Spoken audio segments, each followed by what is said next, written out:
Ano yung natugtog na yun? Sa taas. Wala yun, yung ano yan. Yung games ni Justin. Ganun karinig.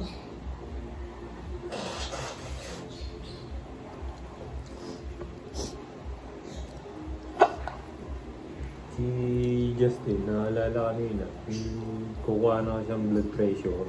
Oo. Gamo. 7:30. Dali, si Ate. 7:30 ganyan nagising. Umimis doon. Ano yung sabi mo? Ako. Dati ito, sasabihin ko lang sa'yo ha. Baka labahan mo. Ang. Di ba, ano ko yun, hotdog ko, yung pula. Yun yung pinakahuling niyakap niya na may video ko na yakap-yakap niya. Baka labahan mo yun. Ay, green, Kaya, green ba yung pula? yung pula. Kaya hindi ko sinasabi, baka labahan mo eh. Hindi. Akin naman yun, hindi yung kay Joey Lynn. Pero yung gabi na, Yung sinugod natin. oo, yakap niya yung, nakita mo yung binibidyohan ko, yun yun. Ngayon ko lang nabanggit kasi baka bigla mong labhan. Hindi ko nilalaban talaga yun. Pero yun, sa akin yun. Kumbaga, hindi kasama niyakap sa... lang niya. Oo. Eh di ba tigi-tigi sa kayo no? Oo, yung gabi nyo, yun ang niyakap niya.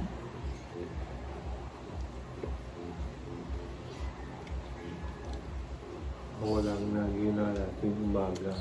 Pag-tising ng gabi ng anak.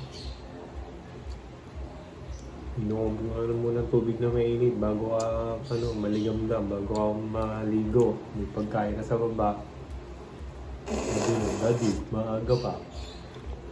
Maya-maya. Araw-araw gano'n, di ba ano? Pagpapasok.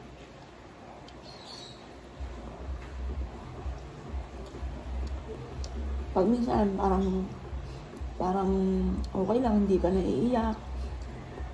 Bigyan mo. Kaso minsan, bigla mong maaalala, maiiyak ka.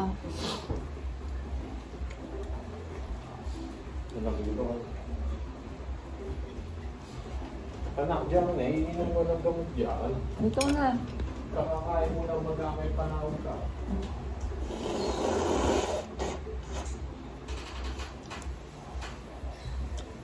Ito po, papapak lang po ako.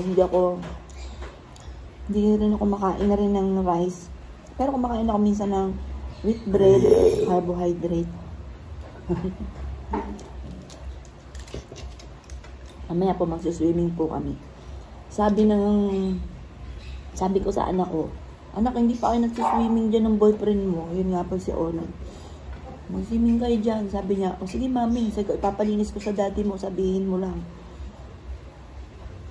Kasi po yung swimming pool, dapat paandarin mo muna, lilinisin bago gamitin.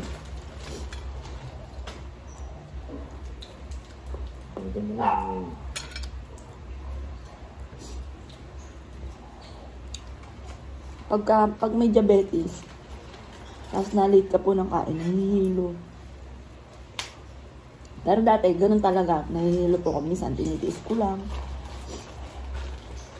Pero siguro kung walang pangyaring ganito, hindi rin ako magpapa-check up. Titiisin ko lang din. Pero ako, panay paalala ko sa inyo, kontra pa kayo sa akin. Tapos kahapon po, basta naisipan ko lang kasi naalala ko si Joey Lynn na malabo na po yung mata po niya. Hindi siya nagsasabi. Basta nahilo po siya, tapos sabi ko sa kanya, "Asa yan, magpa-check up tayo." Doon nalalaman na 250 yung grado po ng mata po niya. Tapos sabi, ba't daw po umabot agad sa ganun? Ganun po talaga siya sa pool. Hindi po siya magsasabi. Ano ba yun? Hanggat, kung hindi mo siya yayakagin. Pero itong pagkakataon na ito, niyayakag siya ni Joel. Ayaw po niya talagang nag-aaway po sila kasi wala naman daw po siya sakit. Ba't daw po siya magpapa-check up? Kaya bigla ko po naisip. Lumabo mo na ng 7 years old. Gawa ng kaka-iPad. Kaka-iPad po. May trabaho tayo yun.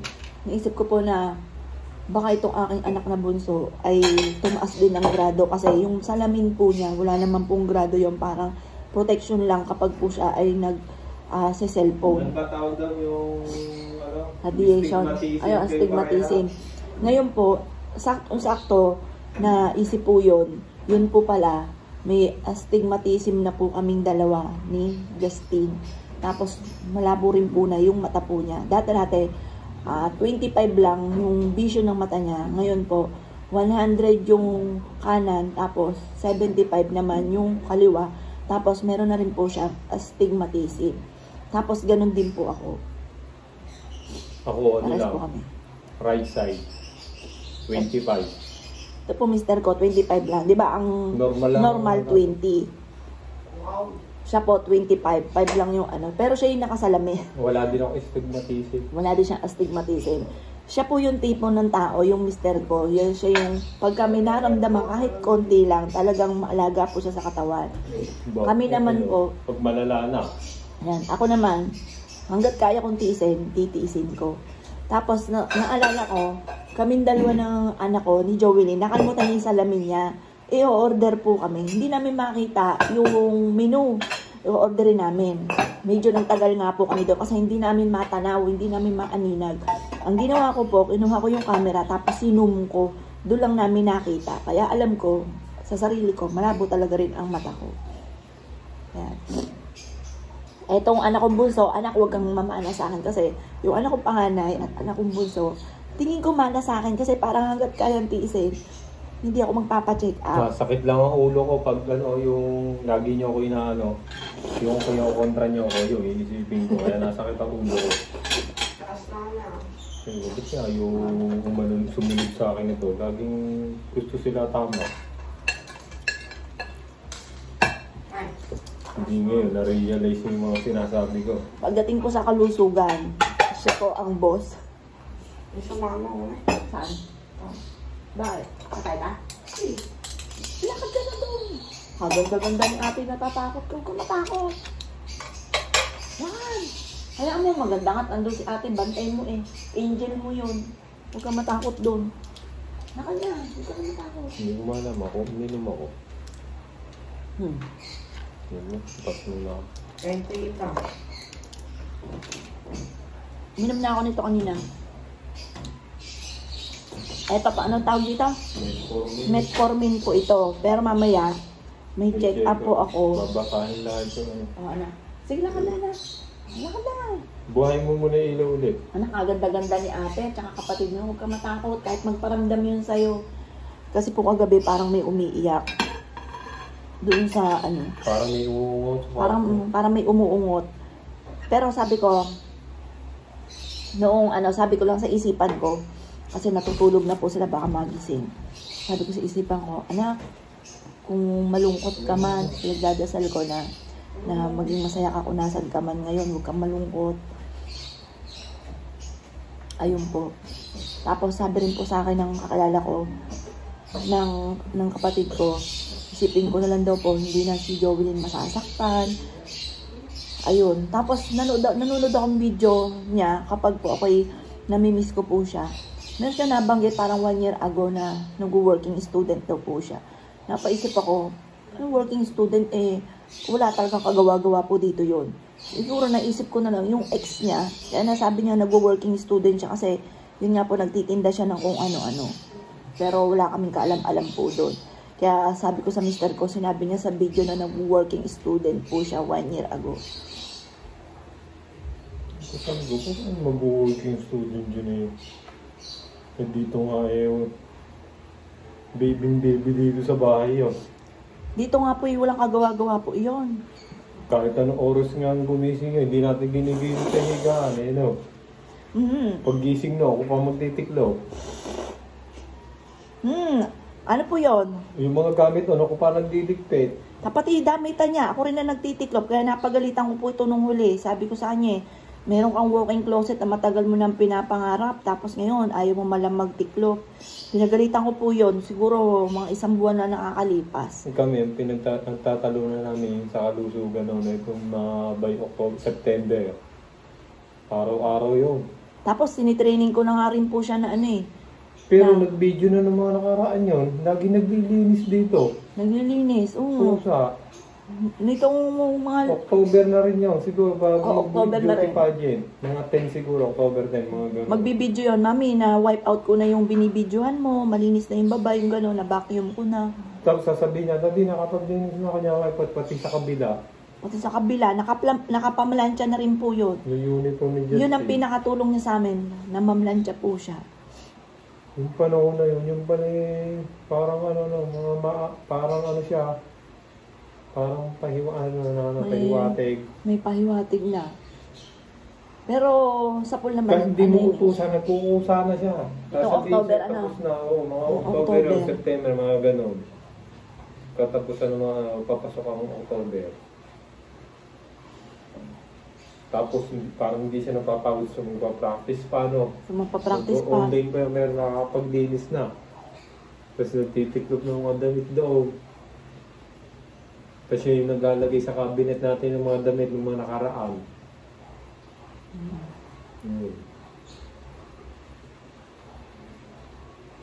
Ang dami niyang mga sulat doon, yung mga diary, na talagang umaatungal ako ng iyak kapag nababasa.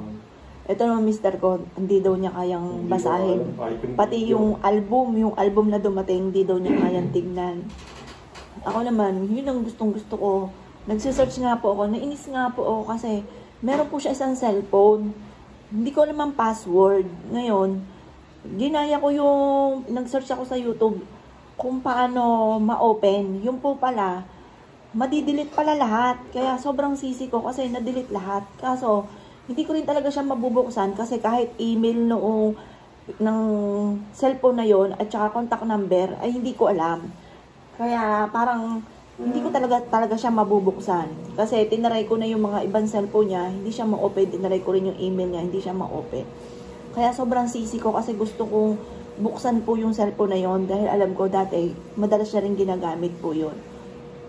I-hard reset mo pala eh. Ayun, hindi ko naman alam na ganun po na reset po yun. Basta pinanood ko lang sa ano na ganun daw po para ma-open. Kaya, ginawa ko po yun. Yung pala, na-delete lahat. Mami, kaya na-delete yun. Baka may matutuklas na yung masasaktan tayo ng gusto. Opo. Yung anak ko, mabait po yun kung mabait. Pero marami po siya ring sikreto na nitong nawala po siya, saka lang namin natuklasan. Ayan, medyo na ano lang po ako yung sinabi po niya na nag-working student daw po siya. Samantalang dito po, kung tutuusin, wala po siyang kagawa-gawa. Ayan, dito ko na po yun.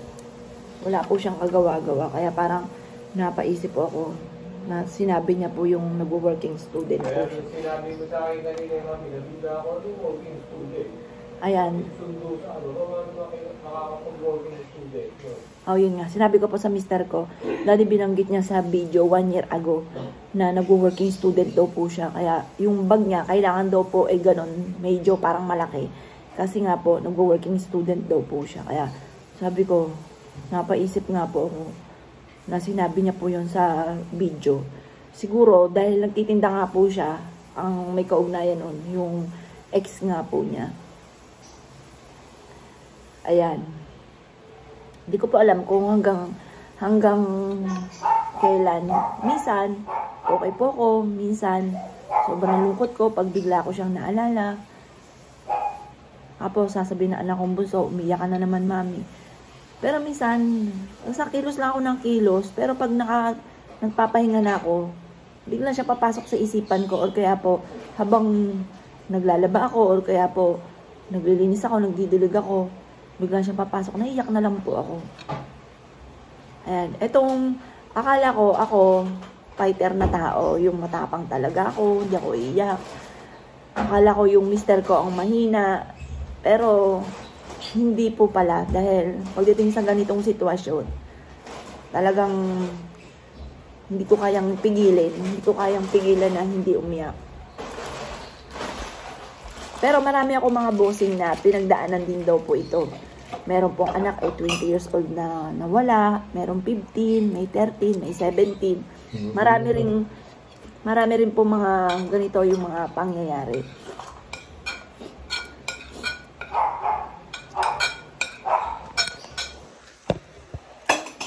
Ikaw na maghugas. Mag-ano doon ako. Ako na maghugas. Tuloy mo na yung ano doon. Mag-ano na ako.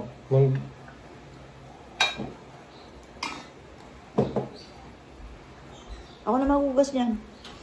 Mag-alaw ka na lang ha. Yan, tulungan po kami. Ganun naman lagi ginagawa ko dati. Ano po yung gawain ko? Naglalaba, naglilinis dito.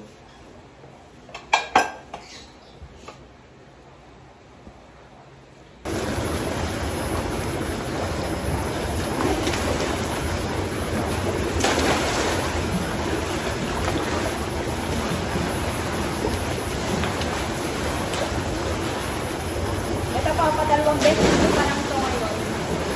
Pero ito, 3 years na po ito na meron po kami swimming pool.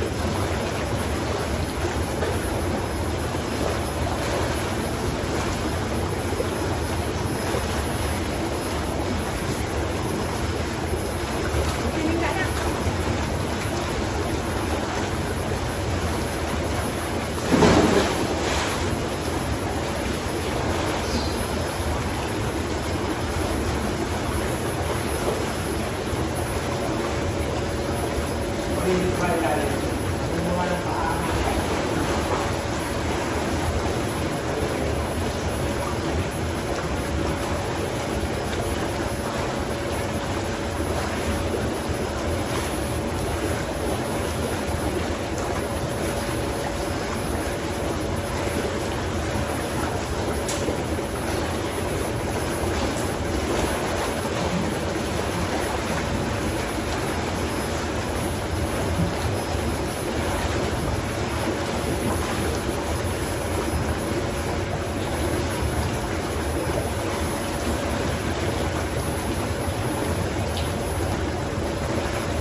Dito sa side na to, medyo makakita ko.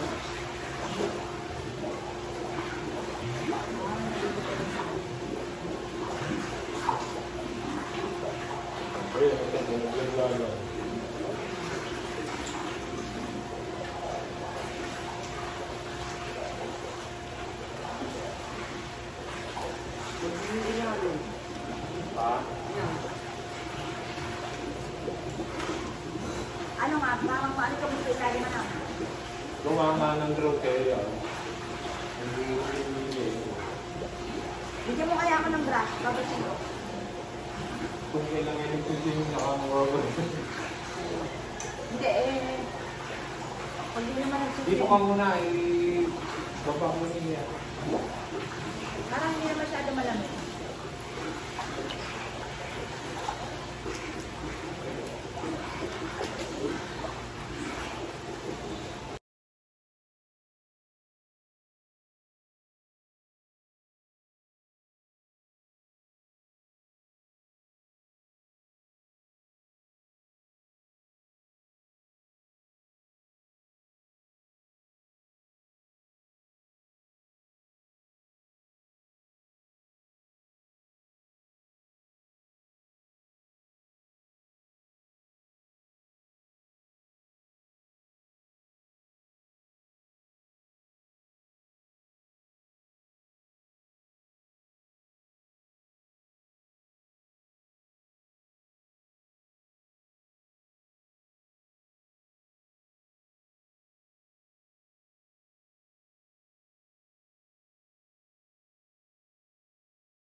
Smile. Dali. Oh, swimming.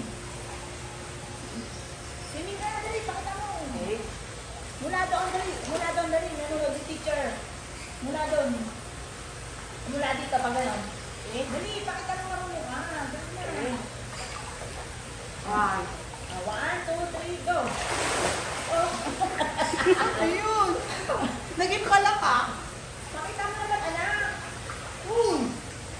Dali, mula dito. Pakita mo. Yung ano yung papagalan. Dito ka susod ka dito, anak. Okay. Mula dulo hanggang dulo. Okay, 1, 2, 3, go. Wow. Wow. Ang bilis. Ano kaya? Napakatagal naman dun. Turuan mo nga kay Din. Mga stroke. Ay, di ko alam yun eh. Bukas magdala kayo ni Ron ng damit. Turuan nyo ng stroke. Ano mo kay Ron kung marunong ng mga stroke? Kayo. Paano ko? Kayong dalawa ni, ay kayong dalawa. Okay, gusto. Ang galing talaga nitong batang. Okay. 1, 2, 3. Dulo sa dulo ang gusto. 1, 2, 3, go. Yun. Dubali mo kasi yung stepping. Saan ang naka-stepping? Hindi sa swimming naka-stepping. Okay, o dyan sa dulo. 1, 2, 3, go. Ayun. Yung stepping kasi, ayun po, yung din eh. Ang cute eh. Ayun, ulit mo anak. Dali, nalulunod yung stepping mo. Uy, sagipin mo anak. Ano sagipin mo? O, swimming lang. Huwag lang ka swimming. The best daw na, ano to, exercise sa mga may diabetes. Swimming. Siguro kaya nagkaroon ng ganito.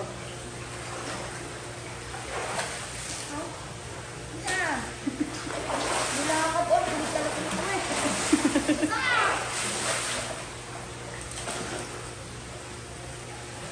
One, two, three. 1, 2, 3. 4, 5, 6. Akalong. O, talon. Sige, talon.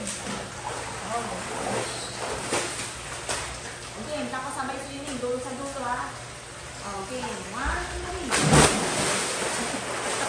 Parang si Dugong. Si Dugong na bumagsak sa tubig. Kasabayan ka doon natin Candy bukas. Ha? Nabusak.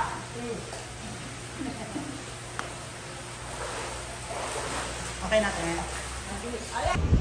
Ngayon pa mga bossing ko, malalaman naman kung anong sasabihin ng doktor. Nandito po kami ngayon sa ospital sa Sinay, dito sa malapit po sa amin sa Binyan, Laguna.